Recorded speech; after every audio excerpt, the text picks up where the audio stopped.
Hello friends, আমি চলে এসেছি একটি নতুন ভিডিও নিয়ে, যেখানে আমি দেখাবো আমার বার্থডে ছিল। তো আমার বার্থডেটা আমি কিভাবে কাটালাম সেই নিয়েই। তো দেখুন, সকাল সকাল আমি আমার দাদার সঙ্গে বাইকে করে আমাদের শিব মন্দিরে চলে এসেছিলাম। এই মন্দিরটি আমাদের বাড়ি থেকে 1/2 কিলোমিটারের মধ্যেই। তো দেখুন, এটি শিব মন্দির। আর আমি শিব মন্দিরের মধ্যে গেলাম। সেখানে আজকে একদমই ফাঁকা ছিল, যেহেতু সানডে ছিল। তো একদমই ভিড় ছিল না। দেখুন মহাদেবকে কি সুন্দরভাবে সাজিয়েছে। আর আমি খুব ভালোভাবেই পুজো দিলাম। পুরোহিত মশাইও এখানে বসে আছেন, ইনি অনেক পুরনো। তো দেখুন, মহাদেব মানে মন্দিরের পাশেই রাম মন্দির। দেখুন, রাম মন্দির, এখানেও আমি ভালোভাবে দর্শন করলাম, ভালোভাবে প্রণাম করলাম। তারপরে আমি একটু এগিয়ে এলাম। এগিয়ে এসে দেখুন, কিছুটা এগিয়ে এইখানে একটা মায়ের মন্দির। দেখুন, এখানে গেট লাগানো ছিল, তাই আমি বাইরে থেকে আপনাদেরকে দেখাচ্ছি। আর দেখুন ভালো করে। তো এখানেও ভালোভাবে দর্শন করলাম।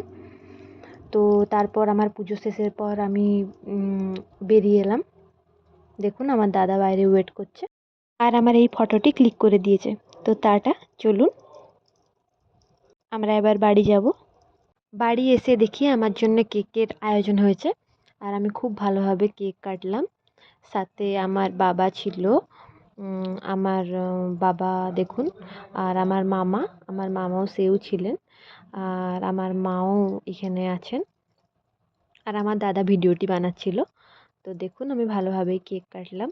তারপর আমি সবাইকে কেক খাওয়ালাম, মা, বাবা, দাদা, মামা, সবাইকে আমি কেক খাওয়ালাম। তারপর দেখুন, এইটি একটি স্পেশাল ছানাপোড়া। তো এটা এখানকার উড়িষ্যার বিখ্যাত মিষ্টি, আমার জন্মদিন উপলক্ষে হয়েছিল। আর দেখুন, এই ছবিগুলো আমরা বার্থডে সেলিব্রেটের পর একসাথে সব ক্লিক করেছি। আপনারা জানাবেন এই ফটোগুলো আপনাদের কেমন লেগেছে। এবার চলে আসবো আজকের লাঞ্চে। তো আজকের লাঞ্চে কী কী ছিল দেখে নিই। ভাত ছিল, মাছ ভাজা ছিল, বেগুন ভাজা ছিল, আলু ভাজা ছিল, ঢ্যাঁড়স ভাজা, পোস্তর বড়া, আর তার সাথে ছিল মাটন কষা। দেখুন, তো এইটাই ছিল আজকের লাঞ্চ।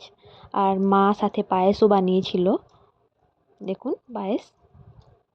আর রাত্রিবেলায় ফুলকো ফুলকো লুচি, যেটা কি আমার খুবই ফেভারিট। আর তার সাথে ছিল চানা পনির মশালা। তো আমি আমার জন্মদিন এইভাবেই কাটালাম। এবার বলুন আমার ভিডিওতে আপনাদের কেমন লাগলো।